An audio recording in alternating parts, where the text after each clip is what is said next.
C'était un événement à ne pas manquer. Samedi 25 mars 2023, s'est tenu le 67e bal de la Rose, organisé à Monaco. Et pour cette nouvelle édition, le thème Bollywood a été choisi par la présidente du bal, qui n'est autre que Caroline de Monaco.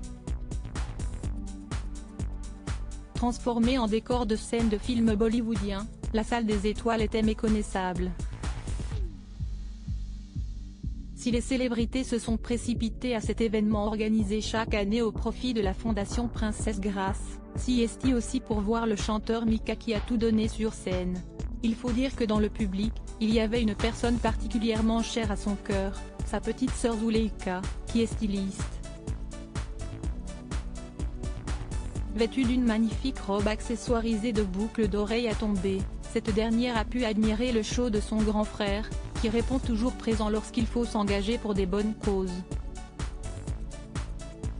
En effet, Mika s'est dernièrement associée à Vianney pour un titre très touchant, baptisé Keep It Simple, né d'une discussion au studio sur le lâcher-prise qui rend heureux.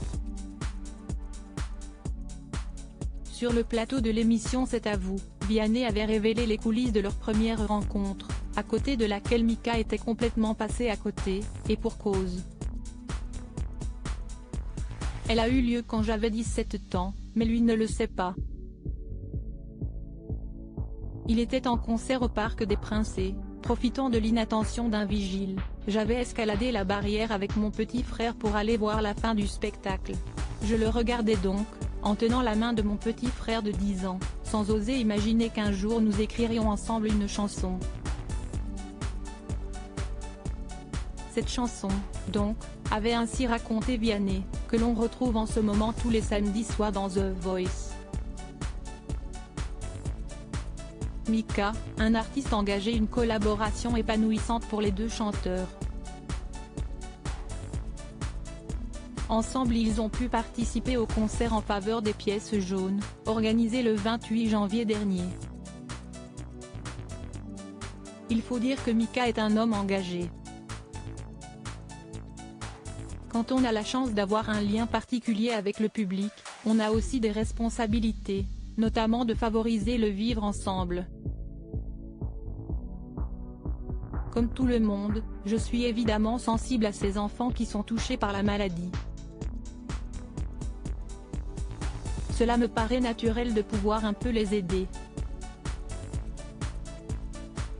Les pièces jaunes permettent aussi d'aider les enfants victimes de harcèlement.